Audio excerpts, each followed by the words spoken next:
আকাশ এখন আমাদের সাথে, এই শতাব্দী আকাশের শতাব্দী। এখন পৃথিবী আকাশের কমান্ডে চলবে, ডাইরেক্ট হয়ে গেছে। কিছু সময় পৃথিবীতে আসে যখন আকাশ পৃথিবী নিয়ন্ত্রণ নিয়ে নেয়। কাবা ধ্বংসকারী আব্রাহার সময় আকাশ নিয়ন্ত্রণ নিয়ে নিয়েছিল। আব্দুল মুত্তালিব বলেছিল, ইন্না লিহাযাল বাইতি রাব্বান সায়াহফাযুহু, এই ঘরের রব আছে, তিনি রক্ষা করবেন।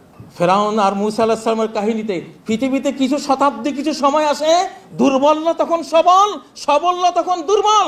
আমি আল্লাহর কসম করে বলি, পৃথিবীর যারা ফেরাউনত্ব দেখাও, নমরুদত্ব দেখাও, তোমরা বিভিন্ন সংঘের নামে নিজেদেরকে শক্তিমান মনে করো, তোমরা পৃথিবীতে এখন অসহায়, তোমরা পৃথিবীতে এখন দুর্বল, হীনবল, কারণ আকাশ ধরেছে তোমাদেরকে।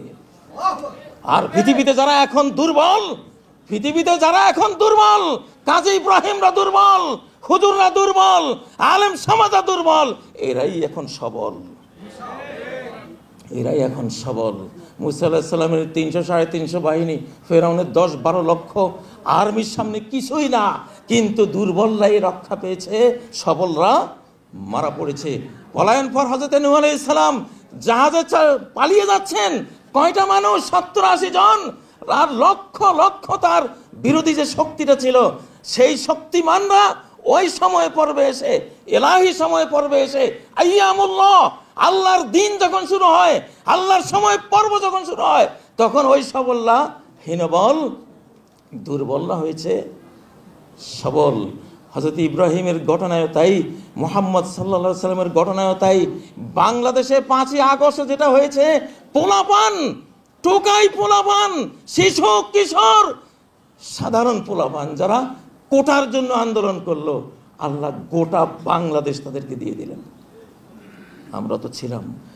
এই শতাব্দীতে সবলদের দুর্বলতা চলতে থাকবে আগামী আরো অন্তত 70-80 বছর ইনশাআল্লাহ। সবলরা হবে দুর্বল, দুর্বলরা থাকবে কি সবল। অনেক শক্তিশালী আন্দোলন উঠবে, ষড়যন্ত্র উঠবে, রেজাল্ট জিরো। আকাশের অদৃশ্য হাতে সেটাকে গড়িয়ে দেবে।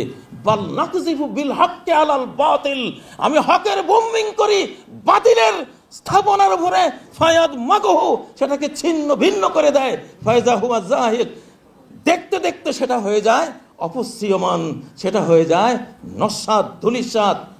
ওয়ালাকুমুল ওয়াইলু মিম্মা তাসিফুন। বাংলাদেশের বিরুদ্ধে ষড়যন্ত্রকারীদেরকে সাবধান করে দিচ্ছি, মনে করো না যে তোমরা সবল, তোমরা দুর্বল। আর যারা দুর্বল, এরা আকাশের বলে এখন বলিয়ান। আমি প্রত্যেকটা বক্তৃতায় একটা কথা বলি, আকাশ যে হারে বৃষ্টি দিচ্ছে এই বছর যে বৃষ্টি ধারা আমার শিশুকালে আমি দেখেছি, মুরব্বীরা আছেন, সেই 40 বছর আগের এই রহমতের ফলগু ধারা, বৃষ্টি ধারা একটা বার্তা দেয় যে বাংলাদেশ, আল্লাহ বলছেন, আমি হাতে নিয়েছি, আমি বৃষ্টি দেব, আমি রাজি হয়েছি আমার এই বান্দাদের উপরে। 3টি জিনিস লাগবে শুধু বিজয়ী হতে। কয়টি জিনিস? 3টি জিনিস। 1, ইসলাম। আপনাদেরকে ইসলামিক হতে হবে। ইসলামই ছাড়া বাংলাদেশে কেউ বিজয়ী হবে না ইনশাআল্লাহ।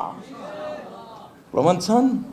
মাহফিলে জনস্রোত দেখবেন 10 লাখ, 15 লাখ, 20 লাখ ওলামা জনতা।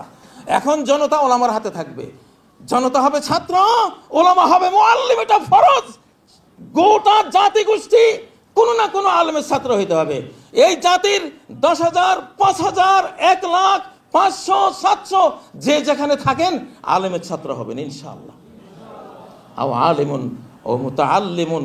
দুনিয়া সব অভিশপ্ত, 4টা জিনিস অভিশাপ মুক্ত, আল্লাহর জিকির আর আল্লাহর প্রিয় জিনিসগুলো, আর অভিশাপ মুক্ত হলো আলেম, আলেমের ছাত্র।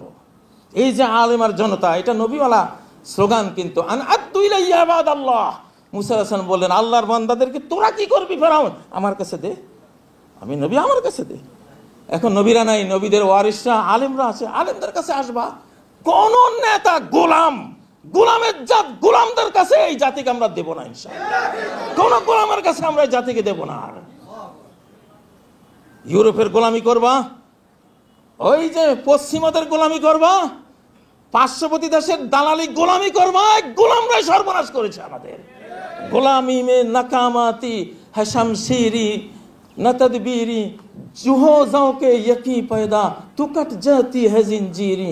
ইকবাল বলেন যে গোলামির মধ্যে না কোনো তদবির কাজে আসে, না কোনো তলোয়ার কাজে আসে। সিরাজউদ্দৌলার তলোয়ার কাজে আসেনি গোলামি মনোবৃত্তির মীর জাফরদের কারণে, তলোয়ার কাজে আসেনি, কোনো তদবিরও কাজে আসে না। স্বাধীনতা পেয়েছি কত চেষ্টায় জাতি মিলে করেছে, গোলামি মনোবৃত্তির নেতৃবৃন্দের কারণে সবকিছু ভেস্তে গেছে আমাদের। জুহ যাওকে একই পয়দা, আমরা কিছু করতে পারবো ইনশাল্লাহ।